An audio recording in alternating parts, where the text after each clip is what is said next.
మేలు ప్రతి. సహజంగా ఇద్దరు స్నేహితులు కలిస్తే తమ చిన్ననాటి సరదా కబుర్లు చెప్పుకుంటూ ఉంటారు. అదే ఇద్దరు కవి స్నేహితులు కలిస్తే కవితే పొంగుకొస్తుందో లేదా కథే పుట్టుకొస్తుందో మరి. అట్లా పుట్టుకొచ్చిన కథలో ఒక మిత్రుడు క్రిమినల్స్కు శిక్షలు వేయించే లాయరు, మరొక మిత్రుడు ఆ శిక్షలు అమలు చేసే జైలు అధికారి. వాళ్ళిద్దరూ కలిసినప్పుడు వచ్చిన కథే ఇది. రచయిత అయినాల కనకరత్నాచార్య రాసిన ఈ కథ వారి మాటలోనే విందాం రండి. అదే మేలుప్రతి కథ వినండి. ఉద్యోగం నుండి రిటైర్ అయి సొంత ఊరు వచ్చి సెటిల్ అయిన తర్వాత నెలకొకసారైనా ఒంగోలులో ఉంటున్న నా మిత్రుడు లాయర్ హనుమారెడ్డి దగ్గరికి పోయి సాహితీ కబుర్లు చెప్పుకోవటం పరిపాటైపోయింది. హనుమారెడ్డి గొప్ప క్రిమినల్ లాయరే కాక మంచి కవి, ప్రకాశం జిల్లా రచయిత సంఘం అధ్యక్షుడు కూడాను. ఆయన ఒక కథా సంపుటి, 2-3 దీర్ఘ కవితా కావ్యాలు కూడా ప్రచురించారు. ఎప్పట్లానే ఆ రోజు హనుమారెడ్డి దగ్గరికి పోయాను. ఆయన రీసెంట్గా కొన్న పుస్తకాలు తిరగేశాను. తర్వాత కబుర్లలో ఆయనే అన్నాడు, ఏమోయ్ కనకం, ఇదిగో జీవన గీతాలు ఈ నెలలోనే వచ్చింది, చాలా బాగుంది చూడు అంటూ తన టేబుల్ మీద ఉన్న పుస్తకాన్ని నా ముందుంచాడు. కొత్త పుస్తకాన్ని కవర్ పేజీతోనే కొలత వేయటం నా పాడు బుద్ధి.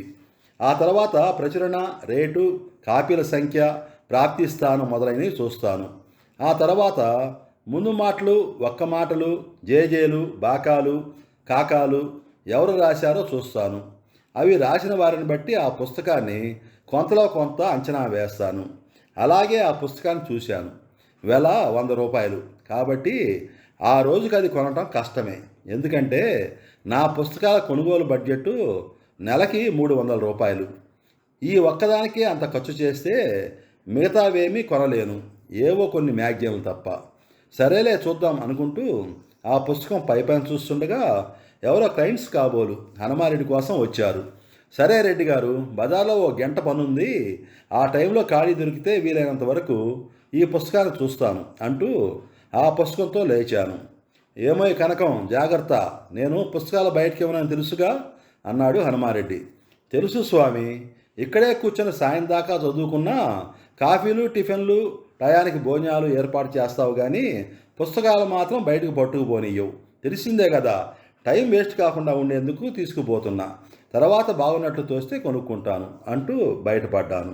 గంట లోపల నా పనులు పూర్తి చేసుకుని తిరిగి హనుమారెడ్డి దగ్గరికి పోయాను. ఏమిటై, పని అయిపోయిందా? పద భోజనానికి, టైం అయింది, తింటూ మాట్లాడుకుందాం అని మరిచిపోయిందేదో గుర్తొచ్చిన ఫీలింగుతో, అవును, నా జీవన గీత లేదోయ్ అన్నాడు. ఉందిలే మహాప్రభు అంటూ బ్యాగ్లో నుంచి తీసిచ్చాను. అది చూసి ఆశ్చర్యపోతూ, అరే, దీన్ని బైండ్ చేయించుకొచ్చావా? చాలా బాగుందోయ్, థ్యాంక్స్ అలాట్. ఏమైనా మంచి పుస్తకాల మీద నీకున్న జాగ్రత్త గొప్పదోయ్, నిన్ను అప్రిషియేట్ చేయకుండా ఉండలేకపోతున్నా, కీప్ ఇట్ అప్. అవును, బైండింగ్కి ఎంత అయింది? చాలా నీట్గా ఉంది అన్నాడు. ఎంతలేండి, 40 రూపాయలేగా అన్నాను తేలిగ్గా. బైండింగ్కి 40 రూపాయలా? ఎవడయ్యా వాడు? నీకెవడో బాగా టోపీ పెట్టాడు. టౌన్లో మెత్తగా ఉండకూడదయ్యా. నీ మెతకతనం చదివినట్టున్నాడు. తెలివిగా 10 రూపాయల పనికి 40 రూపాయలు కొట్టేశాడు, మోసపు వెధవ అన్నాడు. నన్ను పల్లెటూరు బయతు అని వెక్కిరించినట్టుంది ఆయన మొహం. ఇంకా పొడిగించడం ఎందుకు అనుకుని చిన్నగా చెప్పడం ప్రారంభించాను. అది బైండింగ్ ఖర్చు కాదు రెడ్డి గారు, ఆ బుక్ ఖరీదే 40 రూపాయలు, మేలు ప్రతి అన్నాను. నమ్మలేనట్టుగా దాన్ని తెరిచి చూసి, ఇక్కడ రేటు 100 రూపాయల ముందుగా అన్నాడు. అది సాదా ప్రతి రేట్ అండి బాబు, మేలు ప్రతి 40 రూపాయలే. అదేమిటే కనకం, వెరీ ఎంగళప్పలా మాట్లాడుతున్నావు? సాదా ప్రతి 100 రూపాయలు ఏమిటి, మేలు ప్రతి 40 రూపాయలు ఏమిటి? నీకేమైనా మతిగాని పోయిందా? రివర్స్లో మాట్లాడుతున్నావు? నాకేమీ మతిపోలేదు కానీ మేలు ప్రతి రేటు 40 రూపాయలు ఎందుకు పెట్టారో చెప్తాను వినండి అన్నాను. అబ్బా, దీనికో కథ అల్లావన్నమాట, ఏమిటో చెప్పు అన్నాడు. అది వినాలన్న కుతూహలమో కోపమో ఏదో అర్థం కాలేదు నాకు. నా బ్యాగ్లో నుంచి ఆయన పుస్తకం తీసి, ఇదిగోండి మీ 100 రూపాయల పుస్తకం, ఏమీ నలగకుండా మీది మీకు ముట్ట చెబుతున్నాను, తీసుకోండి అంటూ ఆయనకి ఇచ్చాను. అవునే కనకం, ఇది నా పుస్తకమే, మీదే లేండి, దానికి ఎన్ని పేజీలో ఏమిటో చూడండి. ఎన్నేమిటో? 64 పేజీలు అన్నాడు చివరి పేజీ చూసి. అవునా? జాగ్రత్తగా వినండి. ఇప్పుడు జిరాక్స్ మిషన్లకి ఎంతో పోటీ ఉంది. పేజీ 50 పైసలకు చేస్తున్నారు.